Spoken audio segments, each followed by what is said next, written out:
पहिला त्रिमुखावडी रे पहिला त्रिमुखावडी रे तुलसी हार गळा कासे पितांबर तुलसी हार गळा तुझ्या हार गळा कासे पितांबर अवडे निरंतर सिधान अवडे निरंतर हे सिधान तुळसी हार गळा कासे पितांबर तुळसी हार गळा कासे पितांबर निरंतर हे सिधान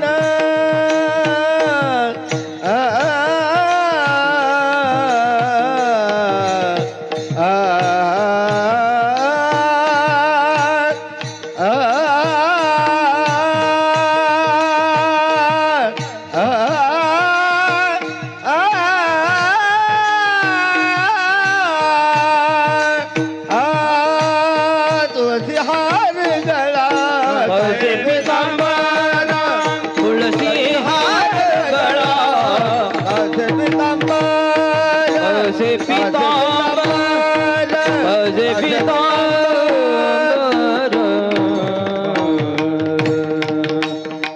विठोबा रखुमाई जय जय विठोबा रखुमाई हरी विठोबा रखुमाई विठोबा रखुमाई जय जय विठोबा रखुमाई हरी विठोबा रखुमाई जय जय Vithoba Rakhumai Vithoba Rakhumai Vithoba Rakhumai Vithoba Rakhumai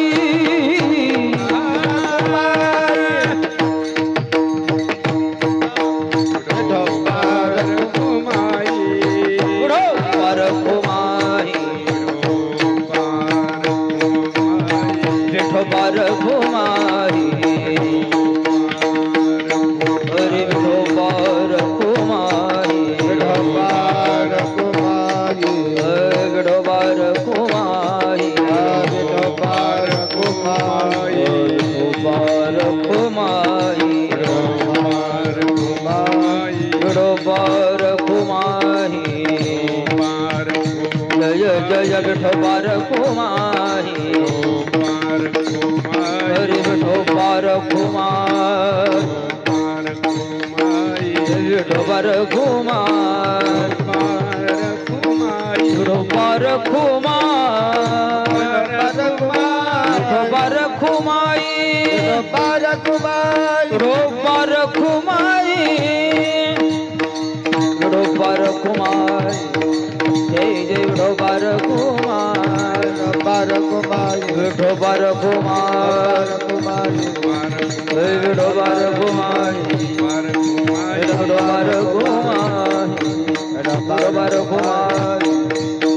Vithoba Rakhumai Vithoba Rakhumai Vithoba Rakhumai Vithoba Rakhumai Vithoba Rakhumai Vithoba Rakhumai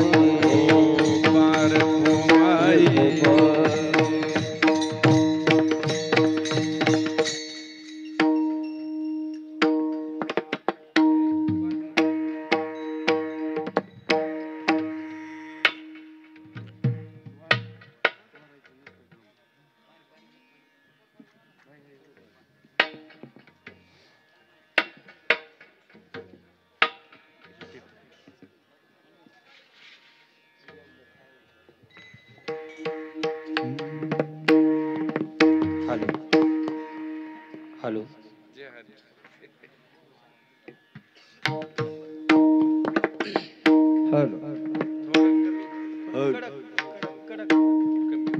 hello hello hello hello hello hello hello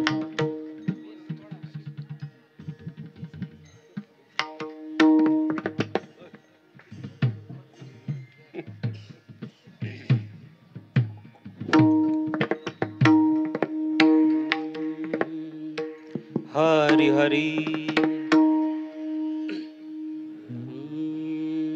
Ramakrishna Hari जय जय राम कृष्ण हरी हरी जय जय राम कृष्ण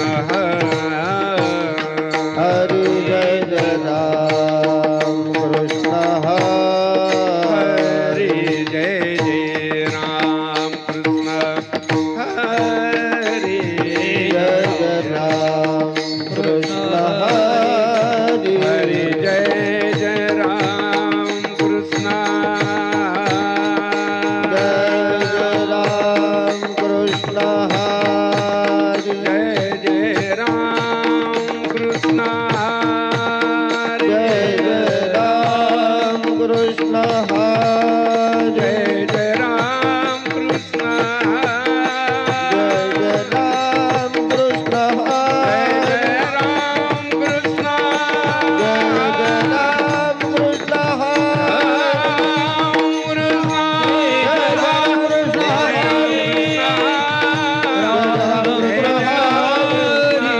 जय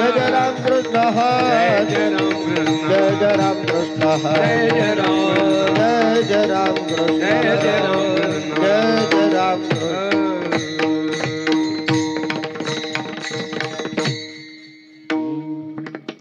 रूप पाहता लोचने रूप पाहता लोचने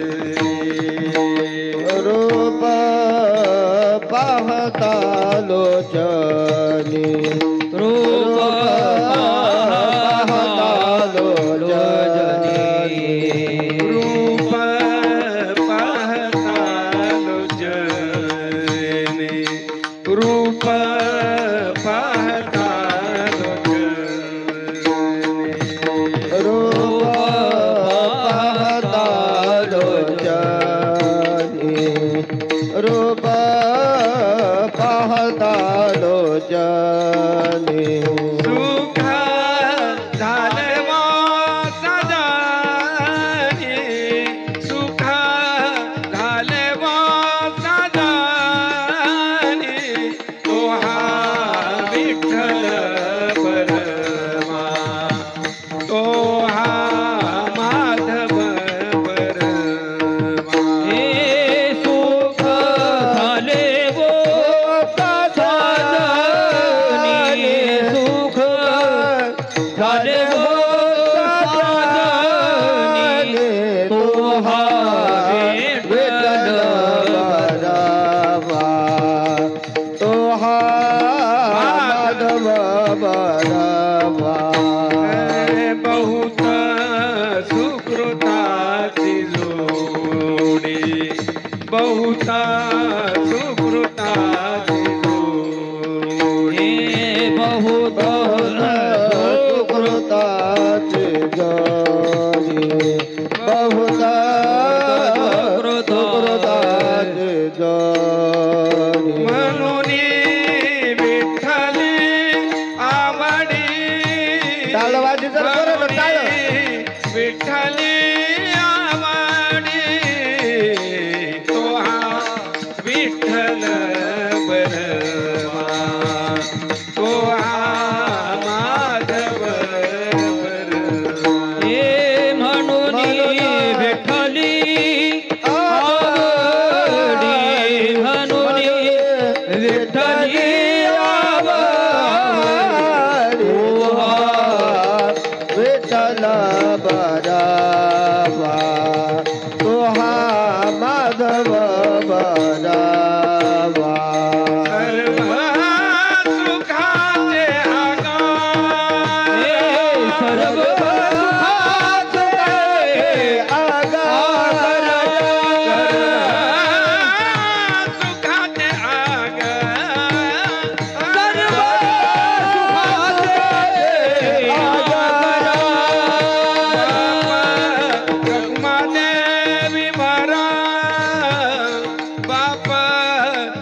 बरावा तो हा माधव बरावा जय राम कृष्ण जय राम कृष्ण जय राम कृष्ण जय राम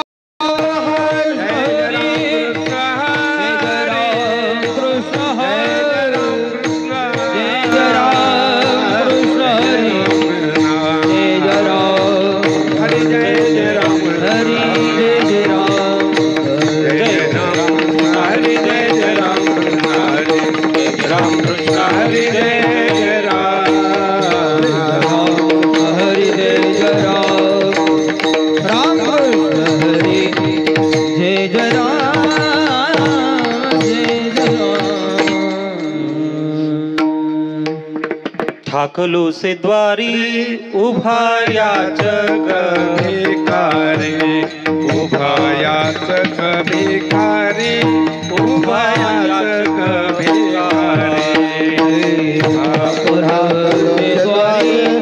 उभायाच भिकारी उभायाच भिकारी उभायाच भिकारी ठाकलो से द्वारी उभयाच भिकारी उभयाच भिकारी उभयाच भिकारी ठाकलो से द्वारी उभायाच भिकारी उभायाच भिकारी भिक काही देवा प्रेम भातू के पाठवा प्रेम भातू के पाठवा प्रेम भातू के पाठवा काही देवा प्रेम भातु के पाठवा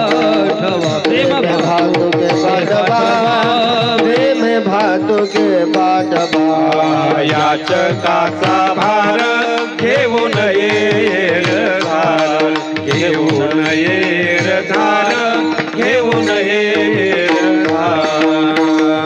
याचकाचा भार घेऊन येर धार घेऊन येर धार घेऊन येर धार मज भिक काही देवा प्रेम भातू के पाठवा प्रेम भातू के पाठवा प्रेम भातू के पाठवा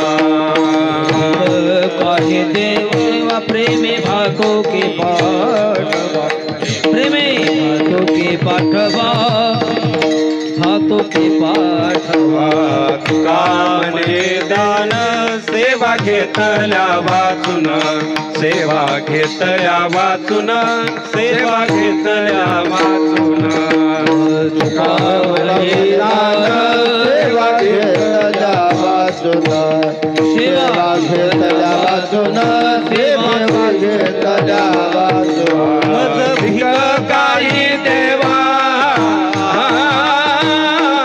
प्रेम भातू के पाठवा भातू के पाठवा प्रेम भातू के पाठवा भिक काही देवा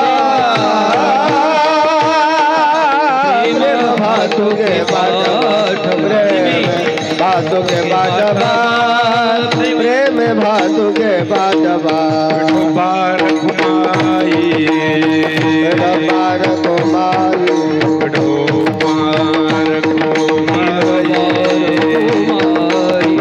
बार घुमाई बार घुमाई बार घुमाई